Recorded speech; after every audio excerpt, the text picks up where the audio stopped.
Hey there, my name is Ben from Benji Flies. In this video, I want to share with you 10 things I wish I knew before I started flight training. Now, to give you context, many people that are watching this or are going through flight training are doing it to go to the airlines. For me, that's not the case. I'm doing this purely as a hobby, as a passion, and my goal is to earn my pilot's license and the other ratings in order to buy my own plane one day. Now, with that said, let's dive into the first thing I wish I knew before I started flight training. And that is to identify your goal and what you plan to do with your license. For me personally, when I first started flight training, I just wanted to do it as a hobby and I just wanted to experience what flying was like.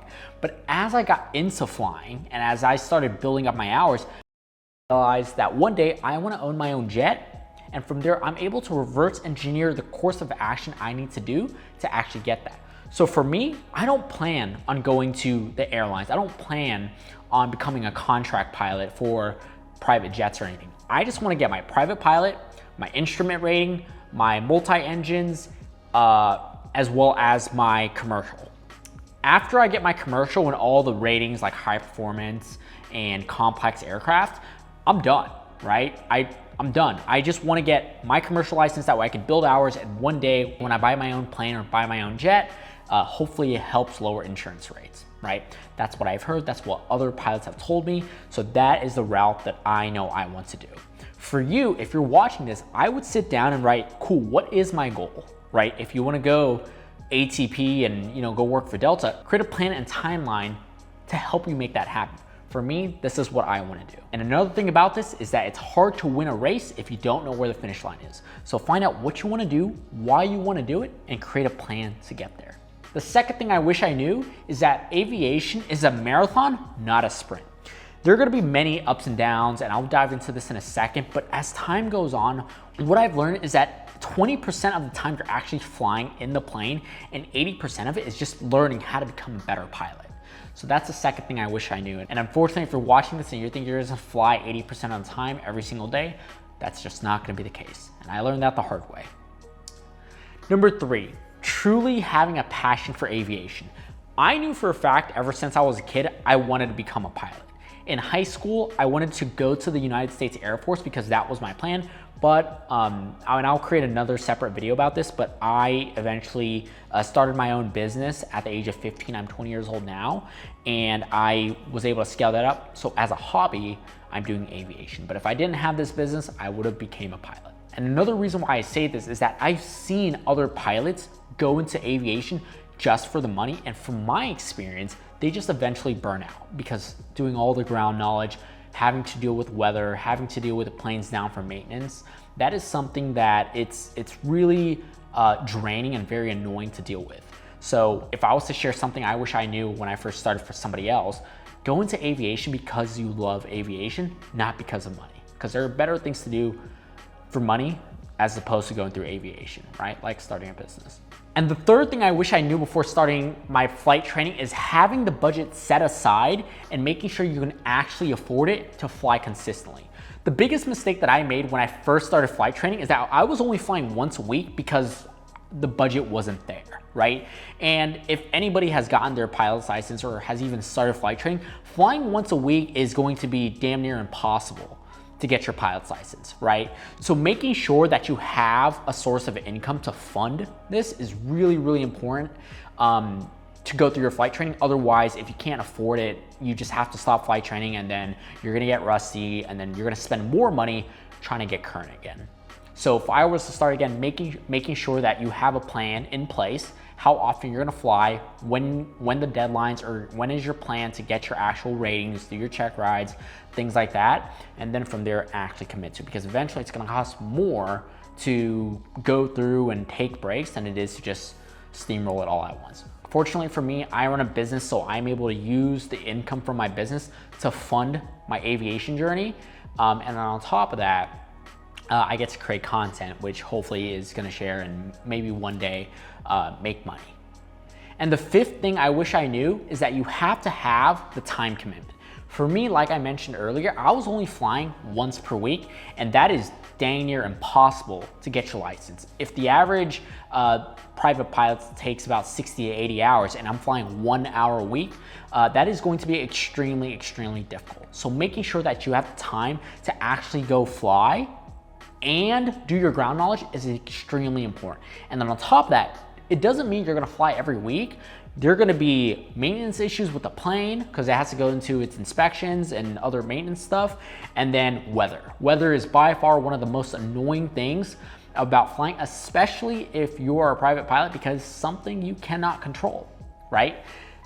Number 6, find a great instructor and find a great flight school, which these two go hand in hand. But for me, I chose Part 61 because I don't want to go 141 where it's structured, it's full-time, because again, I run a business full-time. So this is more of a hobby. So I chose to do Part 61. I also heard that it's a lot more lenient and they're more flexible, not only with the schedule, but I heard in Part 141, like ATP and Coast and all these flight schools, Part 41 flight schools, if you fail like 1 or 2 stage checks, they just boot you from the program, which kind of sucks. So for me, I chose Part 141, and I think I've gone through 3 flight schools and a dozen instructors to find the guy that I'm currently working with or learning under, which you guys can see in his videos, and he is an incredible instructor. For me, some of the few things that make an incredible instructor is praise over punishment, right? Because what I've noticed is that an instructor can either make you love aviation or make you absolutely hate it. Same thing with the sport, right? If you have a bad coach, they can absolutely make you hate the sport. But if you have a great coach, they're gonna make you, find your passion into it. So for me, I got really lucky with my instructor, and overall, many of the other instructors that I've, maybe done a stage check with at my flight school, for my solo stage check, I've absolutely loved working with, right? So find a great one. Make sure they're just a good person, right? They want you to grow. It's hard. I want to say it's hard to find a flight school where the instructors aren't just trying to build their hours and dip to the airlines, but unfortunately that's just the case. For me, I was able to understand and really have that conversation with my instructor and ask him like, hey, you're gonna be here for like the long haul, right? Like I like you as an instructor. I want you to, help me get my private, get my instrument, and eventually my commercial, and then you can hop, right?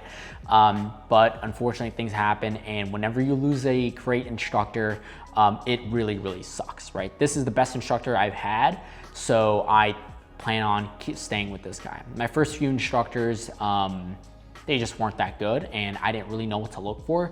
So find somebody that obviously is in there for long haul. They want to see you grow. They're not just there for their hours, and they take the time to explain things, right? The first few instructors I had, they were just saying stuff just to say it. Like, to give you context, I didn't understand what V-speeds were until this instructor I have right now, right? Like V-speeds, I just know, cool, this number hits 55, pull it up to 10 degrees, and nose up attitude to 10 degrees, and that's it. Don't climb out of VY. I didn't know any of that. So that's why having a great instructor is very, very important. If you don't like the instructor you're working with, move on, find a different instructor. But a great instructor will either make or break your flight training. So take the time, find a good one. The next thing is weather and maintenance is uncontrollable.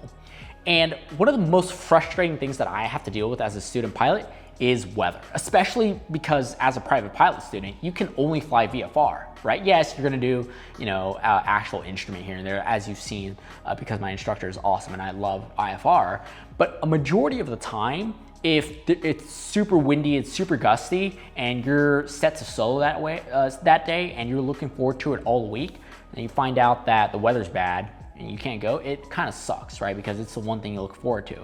Maintenance, right? Same thing. If the somebody broke something in the plane and you can't fly, you're like mad at them. But the thing I've learned is that I get mad at my instructor, I used to get mad at my instructor, and then I realized it's not like he can control the weather, right? It's not like I can just yell at him and like, hey man, fix the weather. Like, that's just not how it works. I've so learned. So to take that point home, I try to look at the positive side from it. So not being able to fly because of maintenance or weather, it's for your own benefit. Because the last thing you want is to end up on pilot debrief where you are a student pilot and your instructor and you guys, crash on the runway. I don't want that. That would suck. So yeah. Number 8, this is personal preference for me, but invest in a great headset. I'll just walk through my thought process behind this. When I started, first few hours, I got the ASA $100 headset that has no noise canceling and it just hurts your head when you fly. And it just sucks, right? Flying is already, when you're starting, is already stressful and straining on the body.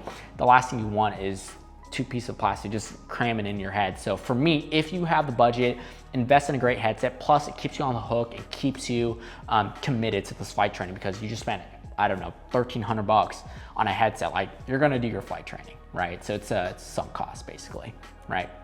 So that's what I would do, and something I absolutely did, right? I'll do a what's in my bag, what's in my flight bag video another day, but invest in a great headset. You're gonna keep it for years, maybe all the way until you go to the airline. So you might as well invest in a good one up front if you have the money, or ask for it as a gift, I don't know. And then maybe one day, you know, it'll be cool. It's a nice little souvenir, if you know what I mean.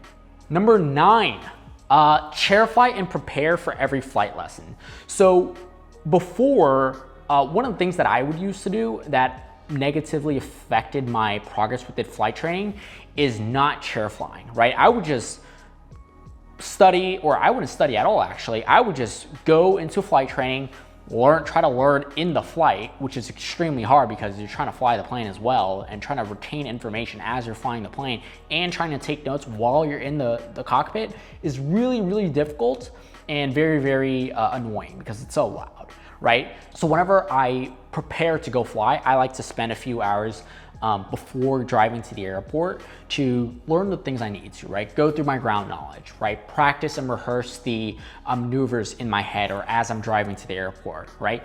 Recording and listening, rewatching my flight recordings, right? So this entire channel is built as my digital logbook, and to share what it's like as a student pilot trying to get his license. But more importantly, it's for me to see what I can improve, right? And it's cool to see the progress throughout the years, see my landings get better, see my takeoffs get better, my comms on the ATC get a lot better. So that to me is great. So if you're starting, and if you are able, record your flights, analyze them, just think of it as game tape, right? So this helps me make sure that I'm saving money as I'm going to flight training, because I'm coming in prepared as opposed to wasting hours in the sky. And the final, very last thing I wish I knew before entering flight training is not just studying to pass my written exam or pass my check ride, but it's more so studying for mastery. Aviation is a game of just never-ending progress. The goal is to become the best pilot you could be, not just pass your check rides. And this is advice I got from my instructor, my current instructor, because I told him, I was like, hey man, I just want to cram all this information and pass my written and get my check ride over with. I haven't done it yet, but I just told him that as a belief. And the way he reframed my mindset, because he's a great instructor, is that the goal is to make sure you're becoming the best pilot and studying for mastery, right? At the end of the day, pilots, even at the airline level, are always, the ones that I met at least, are always finding a way to get better. And that is something that I will carry with me for the rest of my aviation journey. And another thing that I've learned from another instructor shared with me is that mastery versus studying to just pass could be the difference between life and death. For example, weather systems. I absolutely hate weather systems, like having to point out, you know, what type of cloud that is, like high pressure, low pressure, all this stuff. I have zero interest in it, and it is the most boring thing.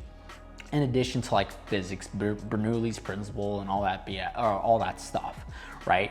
But if you don't understand it, don't understand exactly how that can impact your flying, it could be the difference between life or death. So with that said, those are 10 things I wish I knew before I started flight training. If you enjoyed this video, please don't forget to like, comment, as well as subscribe. I'm just starting out and I'm just documenting my entire journey, and I hope you guys enjoy it. Bring you guys along with the journey. And if you want to check out my other flights, my most recent flight where we flew in IFR conditions for the first time, like actual IFR, where we're flying into clouds, getting our craft clearances, all that stuff as a 50-hour private pilot student. It should be somewhere right here, somewhere on the bottom right here. And with that said, my name is Ben from Benji Flies, and I will see you in the next video.